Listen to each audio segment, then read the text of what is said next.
Hi, my name is Leah Salgado. I'm the Deputy Director of IllumiNative, and I'm very happy to be joining with you today to talk a little bit about how we can understand and change narratives that exist in our country today.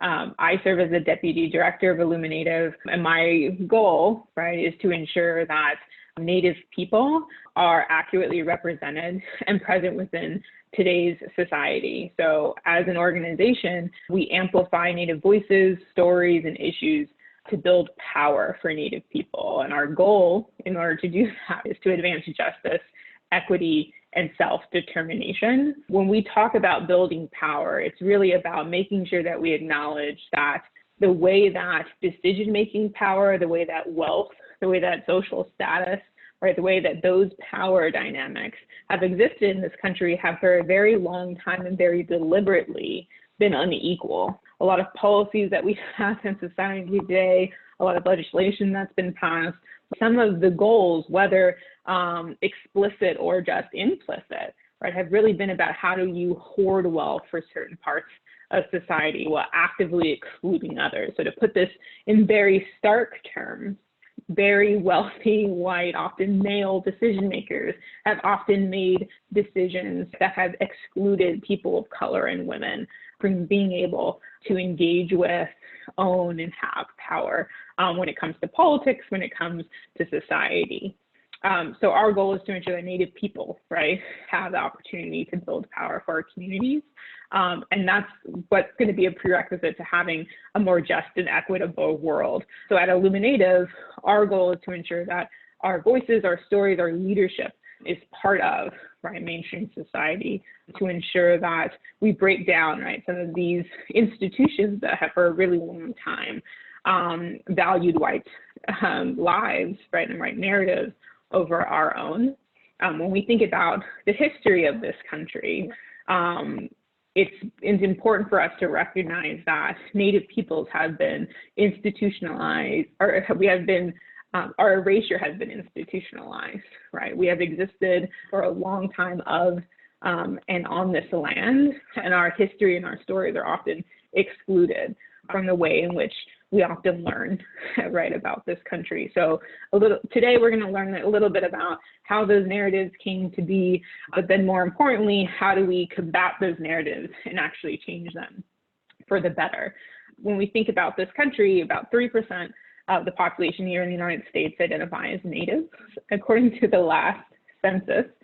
But 36% of the U.S. population claim some Native ancestry, So when we think about the ways in which we expect or see Native people existing, it's a little bit different than what we've often been told. Native people are not a monolith. There are 574 independent, sovereign, federally recognized tribes. There are another 60 state-recognized tribes. And there's a whole group of indigenous people that live on this land that don't have recognition, whether that's because of political action, whether that's because of money, There are a lot of decisions that go into enrollment status or recognition of tribes, but indigenous people make up a large, part of this country and our history. When we think about the lands that tribal governments actually look over, it makes Indian country the fourth largest state in the United States. So even if our population isn't as high as other groups, the role that we have to play within this country is of immense importance. And when you think about indigenous peoples around the world, 80% of the world's biodiversity is actually in the lands that are held by indigenous people. So think about that. Native people are strong and resilient and thriving, and we play a very important role, not even just in the history of this country, but in the world generally. So what are we fighting for as IllumiNative? What we look for is to ensure that we have a world in which tribal sovereignty is respected and supported, and where our children and our families no longer are influenced or impacted by the devastating effects of racism and discrimination. We need to understand the way in which we exist in society as people is really shaped by what narratives exist out in the world. So when I say narratives, what do I mean by that? I mean that when we think about our experiences, when we think about the stories that we hear, the perceptions that we have, all of those bits create a lens by which we experience the world. It becomes the lens that helps us in our decision making, right? It's the lens that influences our behavior. So it's important that we understand that how we exist in the world actually impacts the decisions that we make. So narratives are incredibly important when we think about how they impact day-to-day life. And what narratives do really is shape the norms, right, of the predominant culture. So when we think about culture change, right, what we're talking about is the ways in which things become acceptable or unacceptable in today's society. So when IllumiNative, was founded, right, our goal really is to change narratives, right, in order to change culture so that we can have better policies that exist that support Native communities. So in order for us to do our work, it becomes really important for us to understand what narratives exist out there, how they came to be, so that we can then strategize on how we take down narratives and replace them with more accurate narratives in today's society. So IllumiNative was grounded in a set of research called Reclaiming Native Truth. It was co-led by our executive director, Crystal Echohawk, who was at that time president of Echohawk Consulting. And Reclaiming Native Truth was really game-changing. Research is in of itself an important tool and a necessary tool in order to shape policy, right, to shape decisions. But oftentimes Native people have actually been excluded from research. We can see a good example of what's happened during the outbreak of COVID-19. It was really difficult in the beginning for us to have a good understanding of what was actually happening in Native communities because many researchers, right, were not including Native people, right, within the data sets that they had. And it's been because Indigenous researchers have gone far and above to find, right, that information that we've been able to have a more accurate view of what's been happening as a result of the COVID-19 pandemic. So while, research is important, we're often excluded from that. But secondly, when we are part of research, oftentimes the lens, right, that's placed in the research isn't coming from an Indigenous lens, right? Oftentimes research is done specifically to learn about Native people and not from us. So it's important that we recognize that there's a lot of work that needs to be done to ensure that research includes Native people and that it's done in a way that's culturally appropriate, right? And one of the reasons and things that we, fight for is for Indigenous people to lead those efforts. So Echohawk Consulting and our partner groups that we had in Reclaiming Native Truth, it was really important for them to come at the issue of understanding what narratives exist about Native people from an Indigenous way, because it was done for Indigenous people. So Reclaiming Native Truth really was an opportunity for us to understand what the landscape was, right? To understand how narratives came to be, why they were part of this. So I'm excited to be able to talk to you a little bit about the research study today. But in addition to that, what we're also going to talk about is our Indigenous Futures Survey, which is a new set of research that's just set to be published. We had 6,400 respondents representing 401 tribes from all 50 states that participated in Indigenous Futures. And really our goal in that set of research was to understand how Native people exist today, what priorities we have, what our fears, right, what things that we are looking to change, right, in order to combine, right, these two research studies to have a really excellent strategy, research-based strategy to combat narratives and to change the world. So Reclaiming Native Truth itself was incredibly extensive, and it was really important for us to do that work. But what RNT found was that invisibility was by far the largest barrier impacting Native people today. And so when I talk about invisibility, what I'm talking about is the institutionalized erasure of Native people, not just from the history of this country, but also from the present of this country. So invisibility is something that really has shaped and altered and changed people's perceptions about Native people. So the institutionalized erasure of Native people. So before, when I was talking a little bit about narratives, I let you know that your experiences, the stereotypes, all of these messages that you take in shape the lens in which you view the world. But I think it's important that we understand that opinions and understanding is really, shaped by the institutions that are the gatekeepers of information. So messages that you get, experiences that you have, right? There are entire sectors, right, that do that work of curating that content or curating those experiences. And so what Reclaiming Native Truth found was that media, pop culture, and K through 12 education are some of the largest sectors that do the work, right, of providing information to people that shape their opinions and their ideas about Native communities. And this research was actually really, really telling. When we look at K through 12 education, the foundation learning for everyone in this country, well, not everyone, but most people, the K through 12 education systems goes to produce the lawyers that make decisions, the politicians who decide funding, right? The decision makers in boardrooms, doctors, et cetera. The K through 12 education system has really erased Native people from learning in this country. 27 states make no mention of Native people in their K through 12 curriculum standards. Of the states that do, 87% don't mention Native people post-1900. So when you think about that, our foundational learning in this country is shaped by a sector that doesn't include Native people within those stories.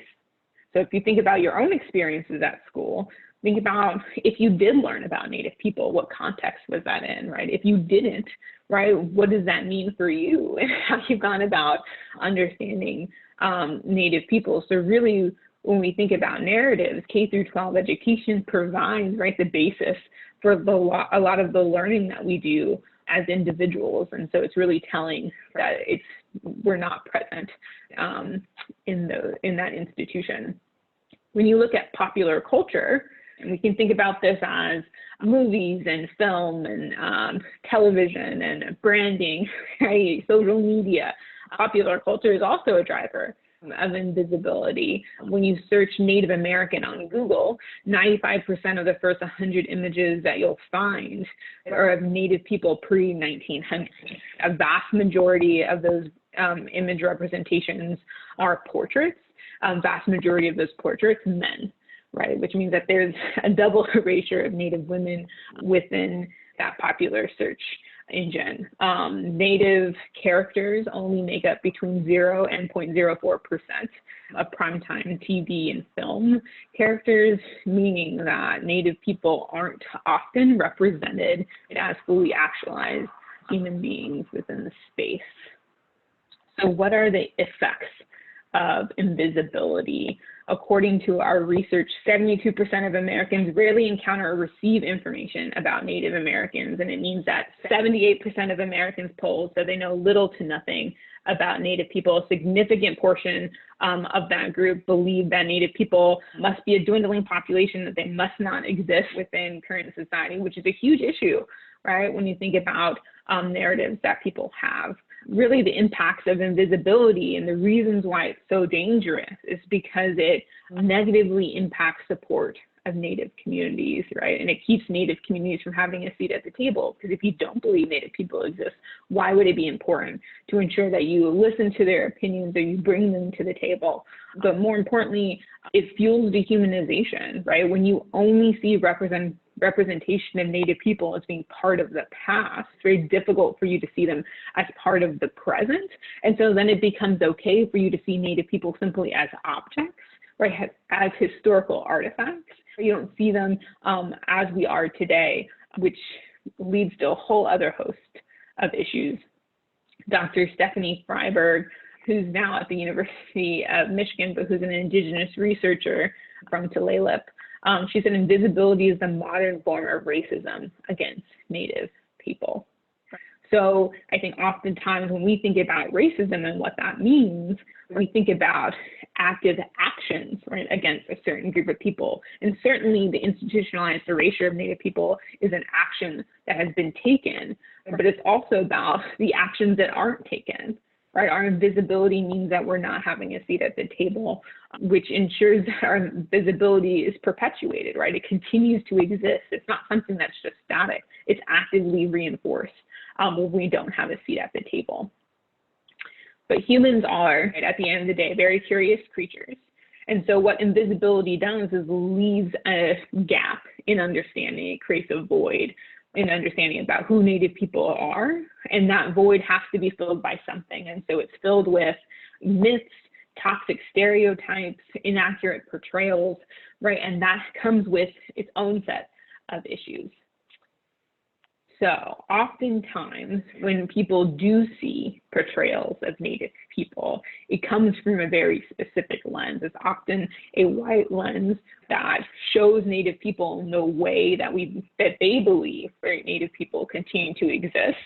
Oftentimes, right, these portrayals are based on inaccurate representations of Native people. They are often part of the past, and they're done in very specific ways. So one example of this are romanticized myths. I would categorize this as inaccurate tellings of history meant to protect the way in which we've learned about the history of this country and portray Native people, right, as aiding to that. So a good example of a romanticized myth is the story of Thanksgiving. I think we have often been told that Thanksgiving is a celebration of Native people and the white settlers who came to this land coming together for a meal, but really Thanksgiving's roots came from celebration or feast that white colonists had right after they had gone on a killing rampage of Native communities. So that's our version of Thanksgiving that we have today, is a romanticized story of this specific point in time. When we think about the stories of Pocahontas, and many children have grown up watching the Disney version of Pocahontas, where they show her as being a helper, right, to John Smith and being an aid to the white settlers within that story. What isn't shown, right, and granted, because it's a Disney movie, it isn't, but that Pocahontas really was a child. She was what we would consider to be a trafficked person. She had to deal with abuse and was eventually murdered. And so the way that we talk about or depict Pocahontas today in popular culture is entirely inaccurate. But that's oftentimes what non-Native people get from these romanticized portrayals. I think something else that we will often witness in portrayals of Native people when we do appear in popular culture is the idea of a noble savage, that magical, mystical Indian, right, who comes in and helps oftentimes a white protagonist find their way to more enlightenment. So that's a predominant narrative that we see for that. But we also see the savage. We see, Native people being incredibly violent murderers, right? Deviants, only bloodthirsty. So even though these two portrayals are in conflict with each other, they still present to non-Native audiences or a specific view about Native people. But it doesn't even have to be as terrible as that when we think about the fact that last year during Thanksgiving, Saturday Night Live had a skit where they had a very popular comedian dress up as Indians around the campfire. And that was based in inaccurate portrayals of Native people, but was done through a white gaze in order to perpetuate the way that Native people exist, oftentimes for white people. So it's really dangerous when we think about popular culture and the way that Native people show up in those representations. Another good example is oftentimes when non-Native actors, right, are tapped to play Native characters. We think about the Lone Ranger, we think about the Ridiculous Six. Those are romanticized myths and caricatures of Native people that exist today. When we think about race-based sports mascots, that's another popular representation of Native people that we get that's kind of full of inaccurate portrayals of who we are. There was a lot of controversy this last summer where the Washington football team was finally forced to change their name because they used a racial slur for many years, right, that Native people have been fighting against. But it's not even just them. There are many sports teams within Major League Baseball. There's still the Kansas City Chiefs in the NFL. These mascots are really some of the only ways in which non-Native people view Native communities. And it's, full of, the tomahawk chomp, right? It's full of headdresses, it's full of war paint. Again, these are just portrayals of Native people that are based on inaccuracies and are really quite dangerous to Native people. When we think about the effects of sports mascots, we know that they lower self-esteem of Native children. We know that they increase suicidal ideation and rates of depression. And in fact, it's not even just Native children. Non-Native children are as well. Non-Native children who view these mascots are more likely to view Native people as being aggressive, right, and violent, which has entire, ramifications as well when we think about like these children grow up to be police officers, right? They grow up to be decision makers. They make decisions about hiring and also they make decisions in court. So it's important that we understand that these mascots have real life implications and perpetuate a lot of derogatory stereotypes about who Native people are, in addition to being offensive. The other way in which Native people show up in popular culture is through over-sexualized portrayals of Native women. We've seen this play out even just recently. Dior last year launched the Sauvage campaign with Johnny Depp, and in that TV ad, right, they portray a very provocative Native woman. We know that Victoria's Secret and other brands have actively used Native imagery, right, to sell their products, which has long-term impacts. And again, this is about how these representations actually create inaccurate portrayals of who Native people are, but further, right, dehumanize Native women, right? And when we think about the epidemic of missing and murdered Indigenous women and girls in this country, right, that comes from some of these portrayals that we're seeing in popular culture. So it's important that we recognize that as well. And then the last piece that I want to talk about a little bit is offensive Halloween costumes, because I think that this is an important thing for us to recognize as we are in spooky season and Halloween is around the corner, right? Is that oftentimes Native people in these race-based costumes, right, present the opportunity again for non-Native individuals to dehumanize Native people by playing dress up, right? Oftentimes these costumes are really only concentrated on furthering inaccurate portrayals of Native people rather than being culturally sensitive or appropriate. And so the fall becomes a very difficult time for Native people generally. And so what does this all mean? I think it's important that we kind of ground, what happens with these representations and how they play out in real life. So when we look at media today, right, when you look at headlines that portray Native people, oftentimes they are very much a result of these representations that we see in popular culture. They are oftentimes coming from a very negative frame of mind, and they oftentimes further, right, these negative narratives that we have about Native people. So when we see, for instance, it happened while he was the candidate, but also while he's in office, the use of Pocahontas as a racial slur, like that ignores the history of Pocahontas, but actively weaponizes language that harms Native communities and furthers this dehumanization, because you see Native people and this Native woman as an object rather than as a fully actualized person. When we think about voter ID laws that are being passed in North Dakota and Montana, these are pieces that are oftentimes coming from a negative frame, and it's showing the results of how it's being impacted to Native communities.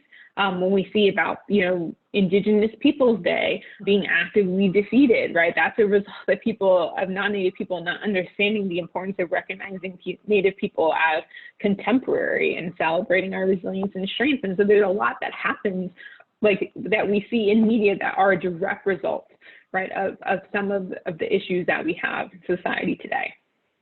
So, and what I think it's important as we go through this research that you understand is that invisibility really does lead to dehumanization. We know from Indigenous features that 87% of our respondents feel that the average American doesn't care about Native people.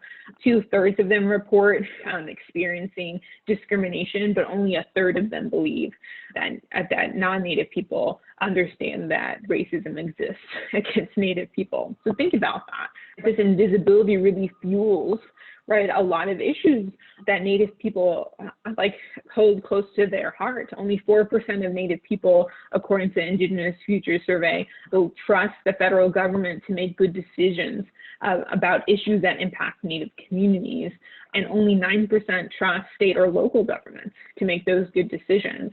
And so invisibility, right, not only harms the way non-Native people view Native communities, it also undermines and affects the way Native people view non-Native people as well. And so I think it's important that we see that. So what's the roadmap forward? I think that sometimes when we do this type of education work, it becomes difficult because there's so many obstacles that stand in our way, right? So I hope that during the course of this presentation, you ask yourself, what can I do to be a part of the solution of changing narratives about Native people? And the good news, as much as Reclaiming Native Truth gave us a landscape, it did also show us what the path is and what ways we can move forward as well. So according to Reclaiming Native Truth, about 78% of Americans are interested in learning more and seeing more contemporary representation of Native people. So roughly the same percentage of people who were concerned that we didn't exist still, right, that didn't see us for who we are also wanting to see more contemporary representation of Native people. And 78% of Americans think that it's important that we show accurate stories and change curriculum to also include Native peoples as well.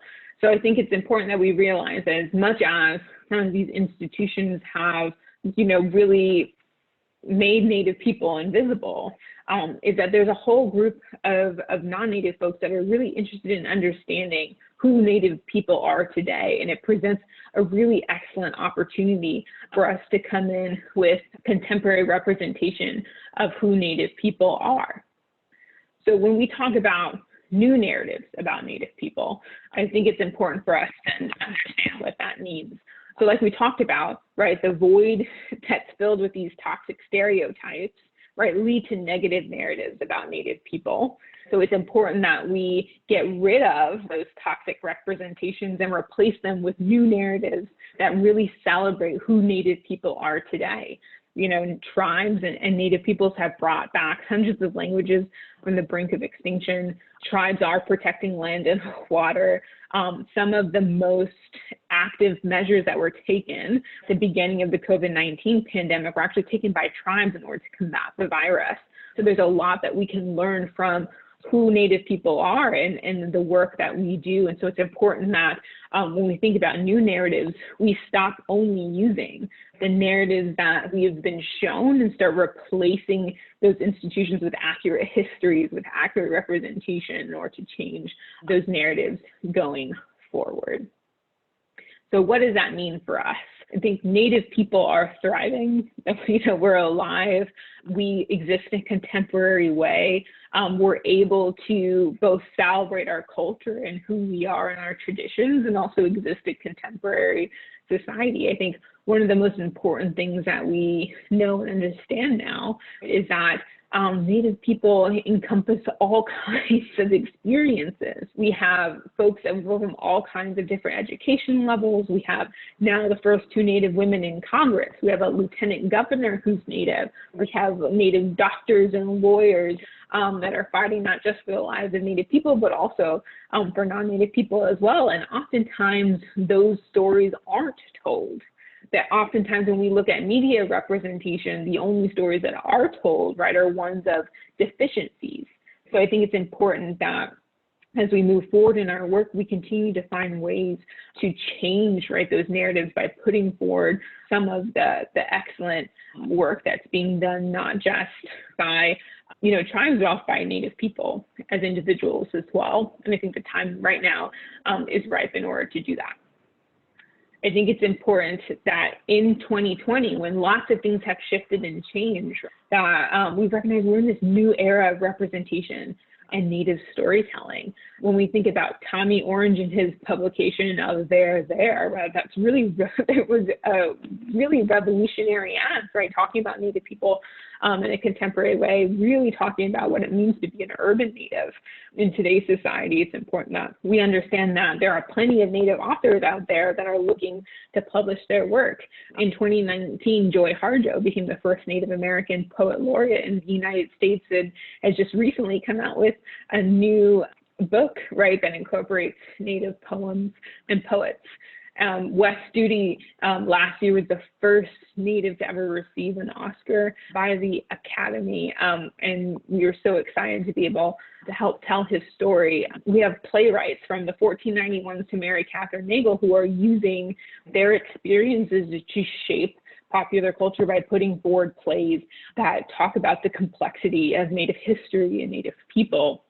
And in addition to that, we have new opportunities that are coming this year. Reservation Dongs by Sterling Harjo and Taika Waititi is in the works, right? They just shot their pilot episode, which is really exciting, but what a win for Native communities there.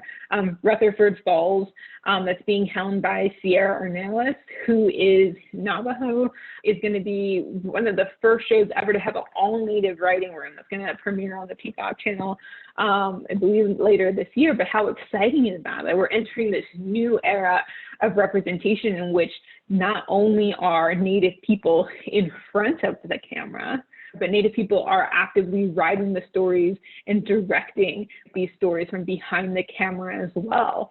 And so we know that there's only good opportunities ahead when it comes to Native representation. And so really, when we think about our culture change work, how do we change culture? It's also about how do we include Native representation in all aspects of society, right? How do we make it the norm that you are looking, at a TV show and a Native person is present and they exist in a contemporary way and they're not done in a way that's, one-dimensional, they're multi-dimensional, that the space holds, right, who they are and the complexity of who they are today in that as well. And so we know that creatives, authors, poets, artists really are key to changing the narrative about who Native people are. And the reason for that is because artists can imagine a new world.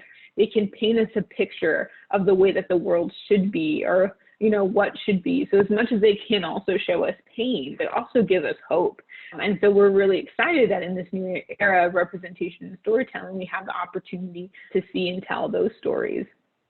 A good example, right, that I want to give you about quality and contemporary representations and how, creatives have really started to shape and alter and put forward this new narrative is Molly of Denali, which is the story of a young Alaska Native girl who lives with her family there in Alaska. And the reason why this story is actually so beautiful is because it's done in a way that includes Native people, right, that shows Molly contemporary context and is written from the perspective of an Alaska Native person. And so this is really the type of contemporary representation that's important to us as we move forward, because Princess Johnson, who is one of the creators of Molly of Denali, was very intentional in how she brings her culture and her experiences into the show. And Molly of Denali just won a Peabody Award for Best Representation, right?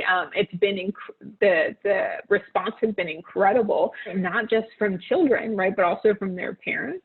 So I think it's important that we understand that you can ensure that Native people are included in popular culture without making it only accessible to Native children. So this type of representation is going to be really important as we move forward.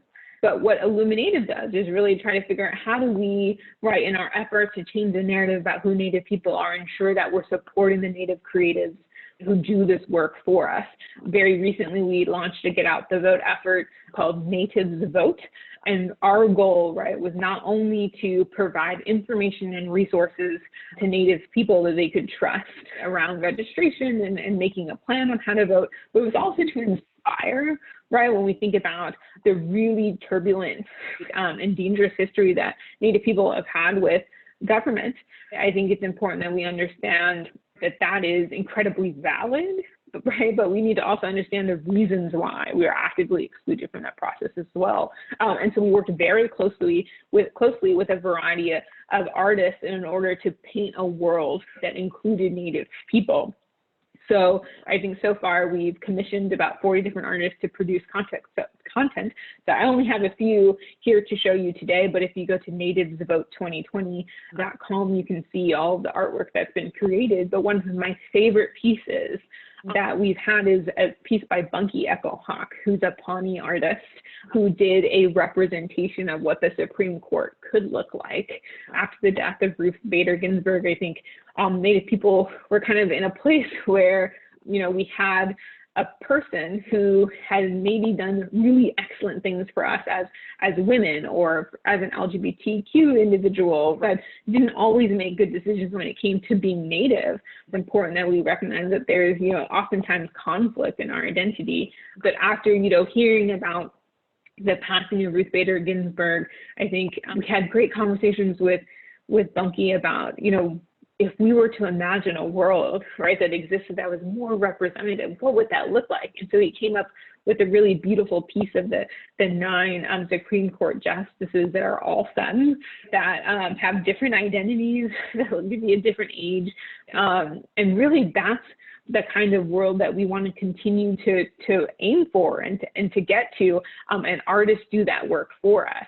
So it's not even just about, how do we have representation only of Native people. It's about how do we ensure that Native people are included in the world that we're trying to create, and creatives have this ability to be able to do that. And so it's really wonderful, a wonderful part of our work to understand and know that narratives aren't just by what we hear, but also about what we can see and what we can imagine. And so working with Native artists is one way in which we do the work of creating new narratives for Native people. So what can allies do as part of this work? First, I would say you need to educate yourself and others. Understanding the history and the issues that impact Native communities is an important prerequisite to being able to change those things. So it's important that you listen and understand and learn right from the research that we have, and learn from the elders that we have and the leaders that we have to inform your work. But I think it's even more fundamental than just educating. It's about how do you ensure that that education plays out in your life. So when we think about things like land acknowledgements, when we think about, which was recently done by Mark Ruffalo, at the Emmys, and this past year at the Oscars, we had the first ever land acknowledgement that was done at that time too. You're making sure that you're continuously bringing Native people right into the conversation and into your present and how we exist now. I think secondly, you have to change the way you talk about Native communities. Don't look for opportunities, right, to only reinforce negative stories. Think about how you can share stories about the resilience and strength of Indian country. Seek out opportunities to amplify Native voices and Native issues.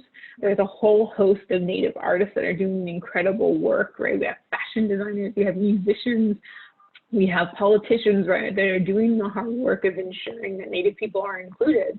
So when you come up with your list, right, for your holiday list or for your birthday or whatever, think about ways that you can include Native people in those different aspects. When you think about the issues that are important to you, right, how are you including Native voices and Native issues in that as well? And I think lastly, it's important that you make Native representation a priority in your life and in your work, right? So think about how you can hire additional Native people, how you can bring more Native stories right into your watch list.